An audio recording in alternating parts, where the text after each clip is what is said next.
I can't be canceled, there's no way that you can stop me. I'm fully independent, there's no label who can drop me. Y'all been starting rumors, let me help you with some. Yeah, y'all can't cancel me, my life is scandal free. There ain't no sponsors taking losses cause the brand is me. My hands are clean, my family and my fans agree. Y'all can't cancel me for facts because you're mad and weak. How's a man say I'm clickbait if he gonna use this face to get clicks on his page? Y'all hypocrites are made. But I ain't tripping about these bullies, it ain't 6th grade. Go ahead and diss me trying to sell a couple mixtapes. I am not playing it safe, I said what I said, it is what it is. I don't care if you mad at me, okay? Go ahead and change the channel. Don't waste your time trying to cancel me, okay? They love me cause they know that I'm it. Say what you want, I guess it is what it is. Haters can talk, but they can't cancel the kid. Go ahead and go off, try and say this is it. Aaron Tuttle here. It's storm season in Oklahoma, and with that comes torrential rain, high winds, and hail. To protect your home and your family from these threats, the one roofing company you should trust is Ferguson Roof Systems. They've been providing the best in roofing services for nearly half a century. Ferguson is Oklahoma's full-service roofing company, certified with an A+ Better Business Bureau rating and a 5-star rating on Google. And with Ferguson now offering Class 4 impact-resistant shingles, now is the time to trust them with your home's roof. Get started today at FergusonRoofSystems.com.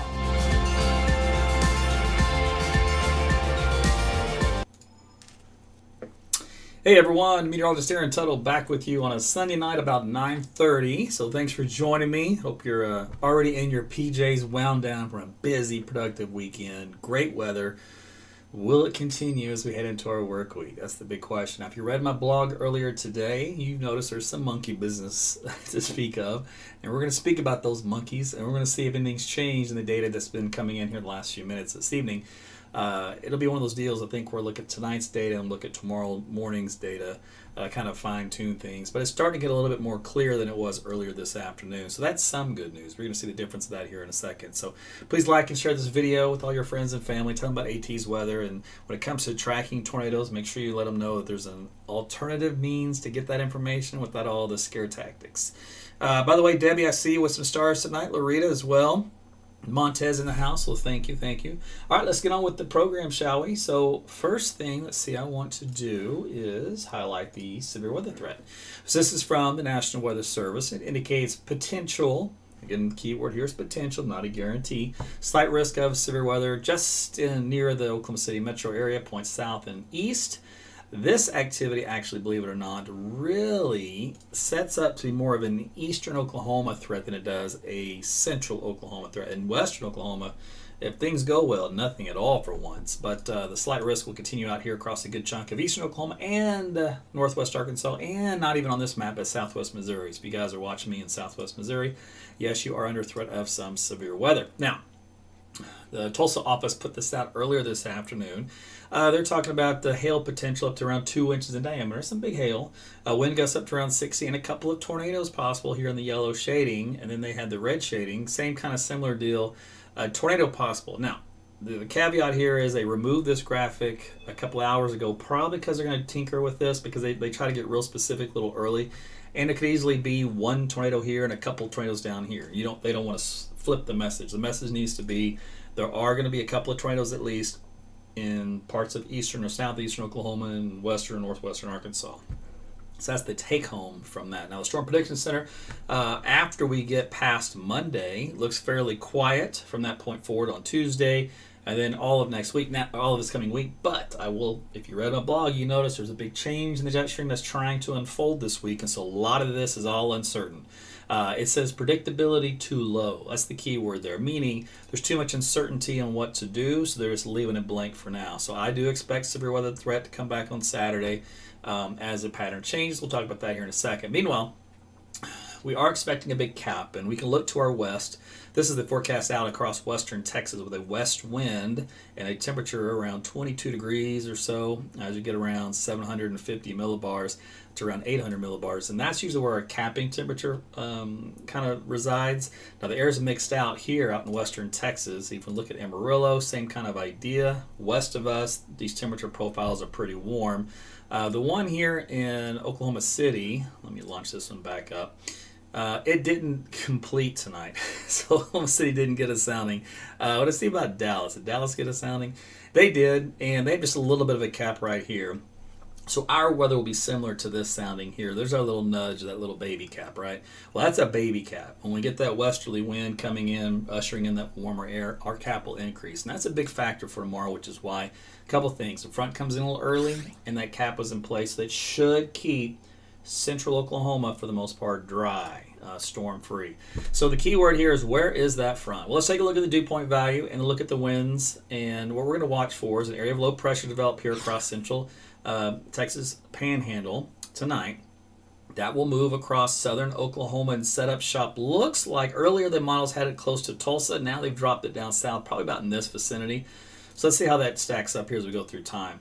So let's see. We're going to 5, 6, 7, 8 a.m., 9 a.m. Now we're at 5 o'clock in the afternoon. Okay, so what you've noticed is by 5 o'clock in the afternoon, the surface low is about Rod Druitt with the cold front that comes in behind it. In other words, that front is already through Oklahoma City. Now, you know, anytime you watch, weather, cold front's a big deal. Cold front triggers showers and storms. Well, if the front's south of you, you really don't have that influence, that you would have had if it was an approaching front. So that's one of the reasons why we should be okay. I can't completely guarantee nothing happens here because the sounding is still unstable above that frontal zone. So let's take a look here. Tell you what, let me do this. Let me click a sounding here in Oklahoma County. So this is with a northeast surface wind. The dew point is 62. Now what we have here is still an elevated capping layer at 700 millibars for one, and it's stable to get to that layer. Then it's a little unstable above that layer. So we do have some instability, but it's very elevated. It's way up there. Very difficult to get storms in this environment. Almost out of the question, but not completed, so I just can't rule it out. But I really want to say we're fine. All right, let's put it that way, just because this is so difficult to overcome. And of course, this is assuming the model is correct and the forecast is sounding, but that would keep stuff away from central Oklahoma. Now, where is it going to be in eastern Oklahoma? Well, where you see all this purple shading, that is where all the big juice is, and that stretches from Tulsa pretty much down south into this little southeastern corridor. So I mentioned on the post earlier about the eastern quarter of the state. It has the best potential to see severe weather for Monday late days, in other words, late afternoon and evening hours. So it'll probably look like it'll be after 5 o'clock. And the shear profiles out here are conducive. I'll just pick one. I'll pick one here near 40, all right, just west of Fort Smith, Arkansas, in eastern Oklahoma, just to kind of give you the idea. Big difference in the sounding and as far as the wind field goes. This wind field is very conducive of a tornado, and the sounding is much more unstable, no cap present, significant hail anywhere from golf ball size to 2 or more inches in diameter, and again, the potential for a low-end tornado. That's like a EF0, EF1 kind of deal. There are some hints, maybe kind of an EF2 strength in the algorithms, but again, that's just, you don't want to spend too much effort focusing on forecast intensity. This is not a science. This is more of just a theoretical application of research, and let's see how it does. So we're getting better at what we can do. We're trying to push the envelope. So, don't leave here tonight thinking we're going to see an EF2 tornado, because that's a fool's errand. What we will see, though, are a couple of tornadoes, and they should be on the weaker side versus, say, the extreme strong side. That's some good news. That you can feel comfortable taking home. So eastern Oklahoma is the biggest threat for that at this point in time. So how do the models play out? Well, this afternoon and today, they gave me no guidance. I mean, they were pathetic. They were terrible. It was making me pull my hair out. So tonight's data has come a little bit better. So we'll start with the NAM model. So this is the 3-kilometer NAM, which is usually pretty good in severe weather events. And actually didn't have any storms at all prior to this evening's run. This evening's run, it finally produced some storms here around 9 o'clock in southeast Oklahoma around McAllister. And then some down here in North Texas through 10 o'clock. There's 11 o'clock. There's midnight. And then there's 1 o'clock in the morning, 2 o'clock in the morning. So yes, you could potentially have some tornadoes up to around the midnight hour or an hour or two after until this round clears. And that keeps western Arkansas kind of in that zone for a couple more hours after midnight as those storms continue to move through before they weaken. Now, there are some other scattered showers around, maybe a rumble of thunder up across northern Oklahoma or something, but it's not a big deal as we head into the overnight hours as that storm system moves away. So that is a look at how the usually a fairly decent model does for severe weather. Now, we look at the high resolution HER. This is supposed to be our flagship when it comes to this stuff. And problem is with it, man, it depends on if it's high or if it's sober or drunk or what, because it can be all over the map sometimes. Now, it's got storms firing off at 7 o'clock here in eastern Oklahoma, so similar to the NAM model, all right? But what it also does is fire for big cluster storms down here and across the southern Texas panhandle.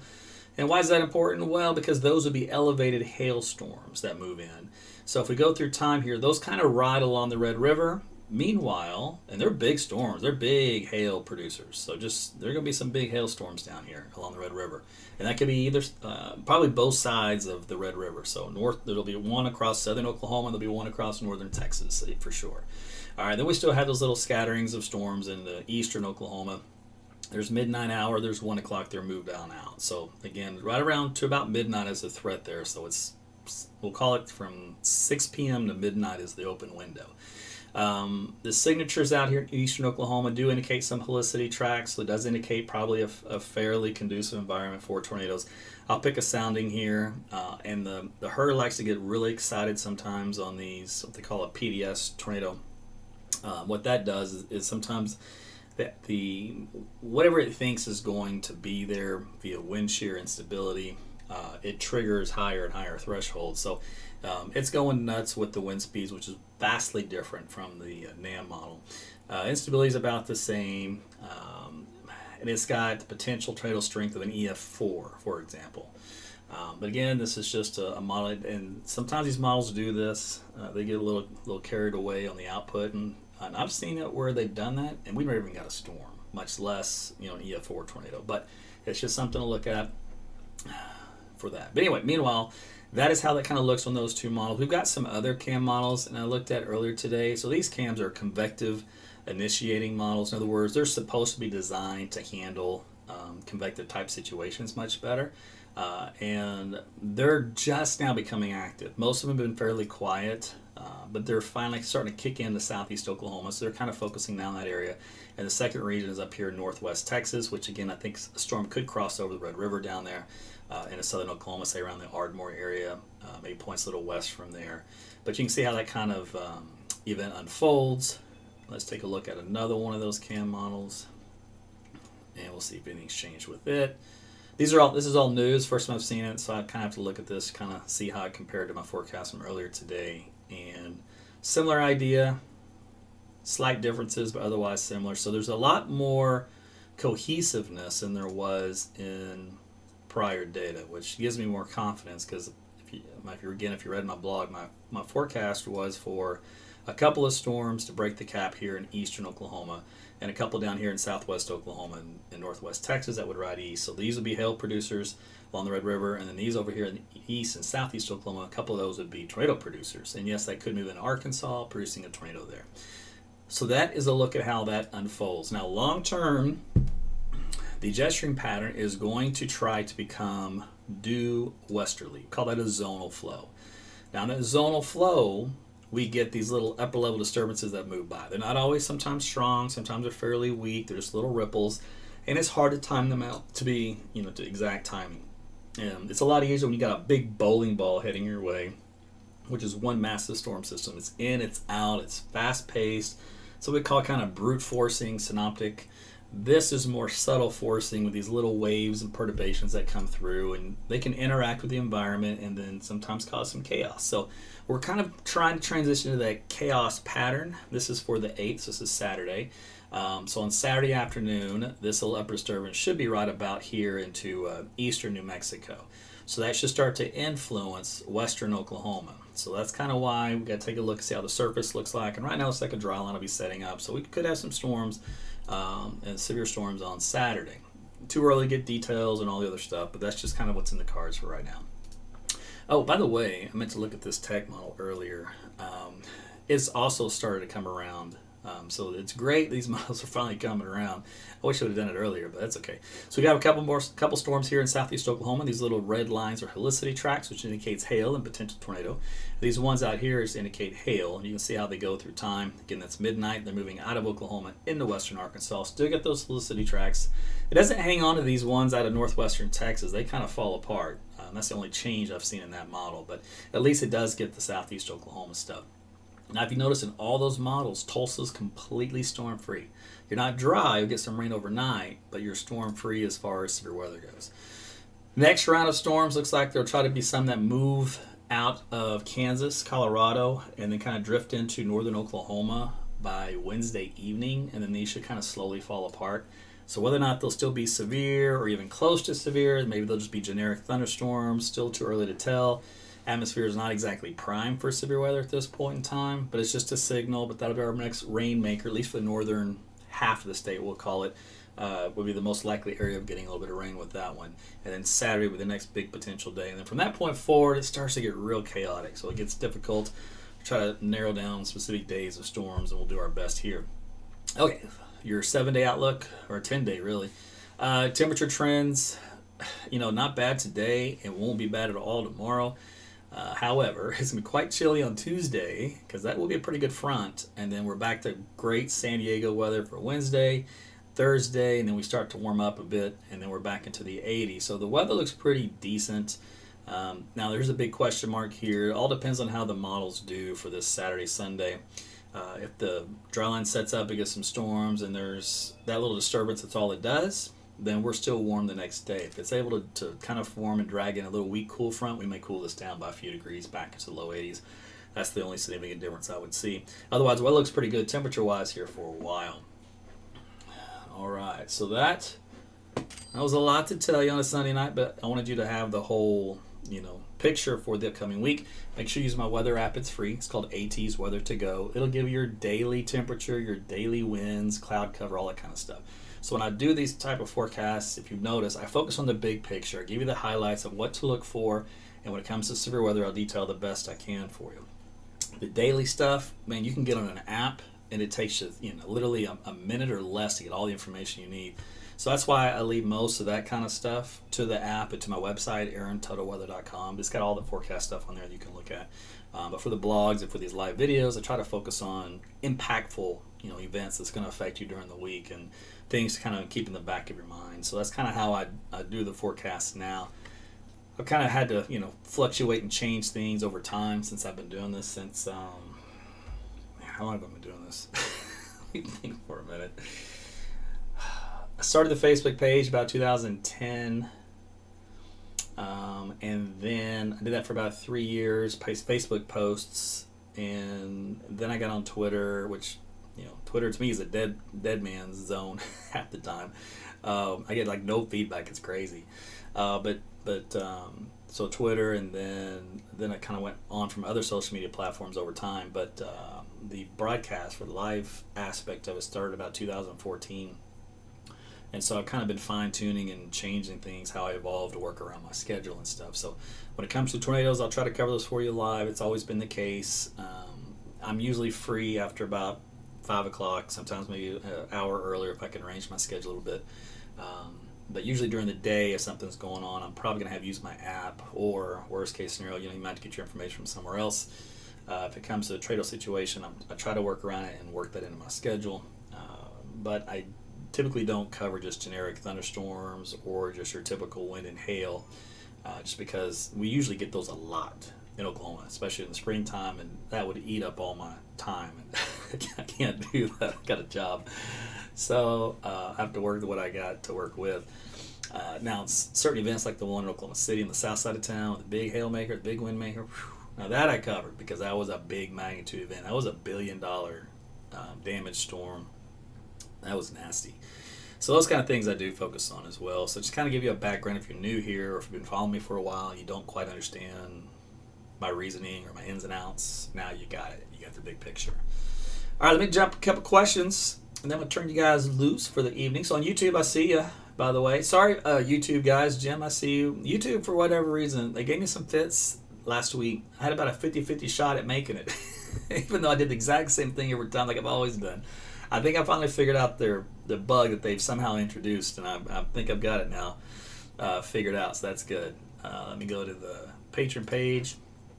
Those of you folks that are watching on Patreon, again, thank you for your support. Sharon, you can't share that page, share the video on the private group page. So if you try that, you can't because it's on a private group. But if you want to share the video from the main weather page, you can do that. So the main weather page is /AT's weather on Facebook. Okay, so on the Facebook page itself, let me go there here real quick. Do a little refresh. By the way, if you guys haven't had a chance, make sure you check out the blog and share it with your friends and family. It's a very short version of what I've just told you here tonight. All right, let me skim through. Is helicity tracking relatively new? Ron wants to know. And Bermuda grass should start greening up. Joe, yes, it should.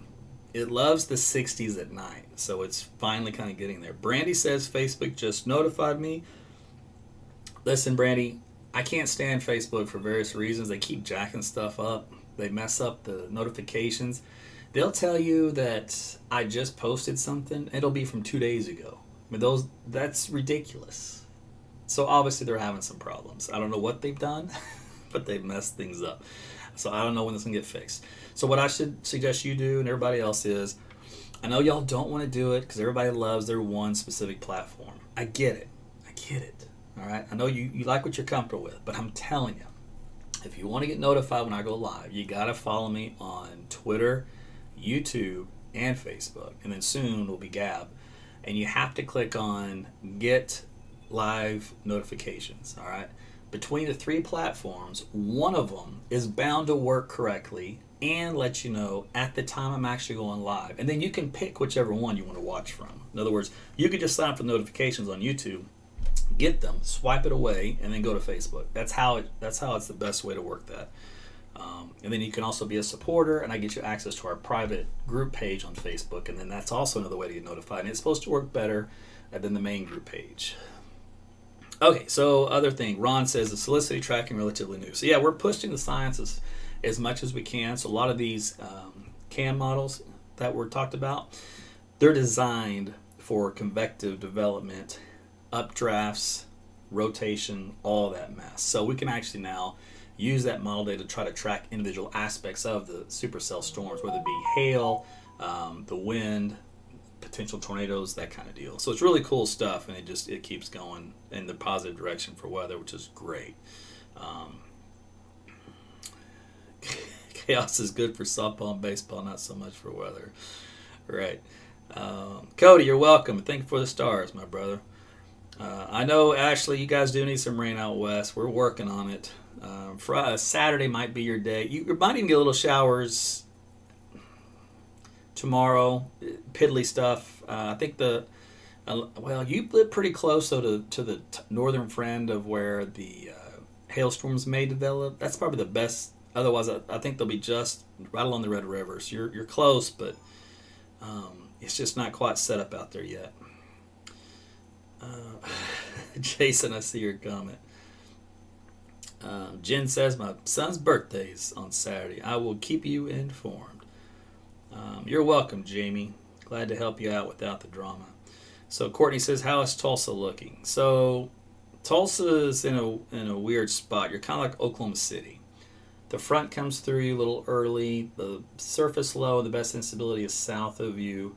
I can't quite rule anything out from popping up. It would be hail, potential tornado, but really the best indices are south of you. It's closer to I-40, and then from there, McAllister, maybe as far north as Okemah or Okmulgee, something like that, and then east toward Fort Smith, and then south into southeast Oklahoma. That's the best spot, and even that's not that great.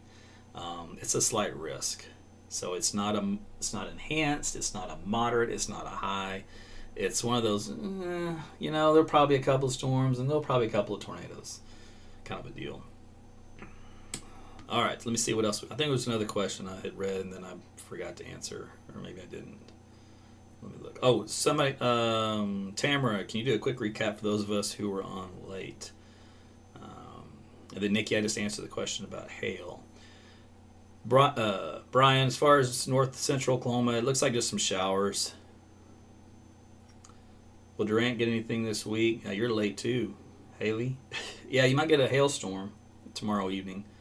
It'd be after 7 o'clock, so maybe 8 or 9. Just kind of that idea. Just kind of watch radar trends. If you see a supercell storm along the Red River and it starts to trail the river, starts to cross over a little bit, that's your cue. It's coming your way.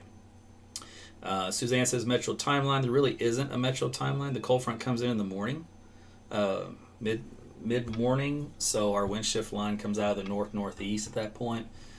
It's not a big, strong push of cold air or anything, so it's not like you're going to notice it. It's kind of a slow process. But the only thing I could see happening, because we're capped here, is eventually maybe some elevated hailstorms later in the day for Oklahoma City. And that's probably the worst thing I could think of. And even that, I'm really not even sold on. I'm basically thinking dry. Jessica has tornadoes for northwest Arkansas. Yes, that is a potential. And then Rodden, I'd love to check out Tennessee, brother, but there's only so much territory I can hit on the specifics. I could take a look. Let's see. What was the other question? I missed it. You're welcome, Brandy. Oh yeah, the recap. So if you're late, you just now tuned in, and you're like, okay, I missed everything here. All right, so here's your quick summary. Then I got a jet because it's getting late. Front comes in to central Oklahoma in the late morning hours. All right, so it blows through Oklahoma City. It's past here by noon. The front and the surface low associated with it kind of forms in southeast Oklahoma, probably out on I-40, somewhere near McAllister by 5 o'clock. So the best instability, the best focal point for storms is going to be near that surface low and then point south along the front. The models kind of put a little drier, what we call a dry slot out ahead of the front, which is almost like a mini dry line, be a wind shift line with the convergence zone. So the storms may form a little east of the front tomorrow evening in southeast Oklahoma as a result of that. But if you were to draw a line basically from Tulsa straight south, everything east of that is fair game for an isolated storm or two to develop with the potential for some hail up to about 2 inches in diameter and a tornado or two. And that will move into western Arkansas. So the western quarter of Arkansas is under that slight risk of seeing a couple of these tragic storms crossing over and holding on for an hour or two before they dissipate. The timeline for all that activity is starting in eastern Oklahoma around 7 o'clock, and then it pushes out of the state by midnight, any storms that are out there, and then western Arkansas deals with them for a couple hours before they dissipate. So that's that system. Then you have a couple of storms that fire way out in southern Texas Panhandle. Those will drift eastward in the cooler air, so they're not tornadic ones, but they're going to be hail producers. And those are moving along northwest and northern Texas counties, and I'm assuming that a storm will cross over the Red River and hang across the southern counties of Oklahoma. That would be a big hail producer. So if you live in southern Oklahoma counties, say a county or two in north of the Red River, you're underneath that little zone. So there'll be 1 or 2 storms down there kind of hugging the Red River on either side, and those will move east during the evening hours, probably, we'll call it threat zone from 8 p.m., 7 p.m., 8 p.m., 9 p.m., in that kind of zone for southern Oklahoma. And then if that holds together, after that point, it would move into far southeast Oklahoma. But since all the other storms have already kind of raked through that area, should they develop, that kind of stabilizes things, so that storm should weaken with time as it comes back into that area. But that's the big picture for Monday. Storms in northern Oklahoma on Wednesday, late day. Doesn't look like anything significant right now, but it's early, we'll see. And then a better setup looks like setting up for Saturday as overall jet stream pattern is trying to change, become more active for the middle of May. Which, by the way, in case you didn't know, the middle of May is our severe weather peak here in Oklahoma. In central Oklahoma, it's actually our peak of when we get our most tornadoes. And we've had a very quiet year, and the Mother Nature is realizing this, I think, and it's going, well, you know what? I'm going to try to stir things up before the month ends. So I do look for the pattern to change to get a little more active here for the middle of May, and we'll see if that continues through the last couple of weeks of May. If so, then we're going to have a few tornadic storms to deal with, which we normally do this time of the year.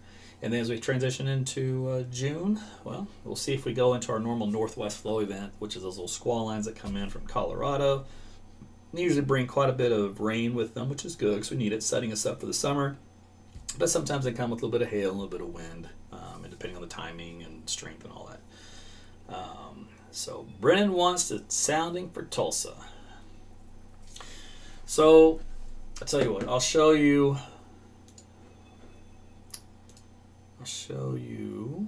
what we got going on here. And then I'm going to turn you loose. So you guys have gotten the recap. This is just for the hardcore diehards, just want more data. So it's 6 o'clock in the evening, for example. The front's already through Tulsa. You got a north-northeast wind, right? You also have a mid-level cap around 700 millibars. So that's why I'm thinking, again, Tulsa, you're just out of the woods. You're just like Oklahoma City. Your atmosphere is just like our atmosphere. So if something were to happen, it's more of a freak occurrence, all right? Now that's using the HER. If I were to go and look at the 3-kilometer NAM, let's go take a look at that. I don't expect a significant change, but we'll see here. I said 6 o'clock. Is that what I said? Yeah. All right. Now it's a little, it looks like about the same on the surface. Aloft, there's that 750 millibar cap, strong as all get out. So no chance for surface-based storms. So your only best chances for very high-based elevated storms, and that's super hard to do in this environment. So there's plenty of instability. There's some shear. It's just you got a cap to deal with. Now, for whatever reason, let's just say the models are completely out to lunch and the cap is nowhere near as strong. Well, then that changes things. You can get these little scattered storms that develop. And any of those can have hail or might even potentially carry a tornado. So what we'll do, because the sounding didn't work tonight in Norman, so we're missing a big chunk of the atmosphere tonight in the sounding data that fed into the model data, which is bad news. It's with that missing element that kind of hurts the forecast some. So we'll get another sounding tomorrow morning. We'll get new data tomorrow morning. We'll see if anything changes for the environment in the afternoon, and then we'll adjust accordingly. So we'll fine tune it further. We'll try to narrow it down, location better, and then timing. But still looks like right now, if you're in the eastern quarter of the state, right now you guys are the only ones that need to worry about severe weather, unless you live along the Red River for those stray storms that'll pop up down there from earlier in Texas. All right, I think that's it for me. I will attempt to do a live at lunchtime tomorrow, looking at the newest data, and give you a quick update on how that ought to progress. And if we do expect tornadoes tomorrow evening in eastern and southeastern Oklahoma, I do plan on covering those. All right, you guys get some sleep tonight. Hope you had a great weekend. Hope you have a great work week as well. And we'll talk to you on the other side. Thanks again for watching and your support.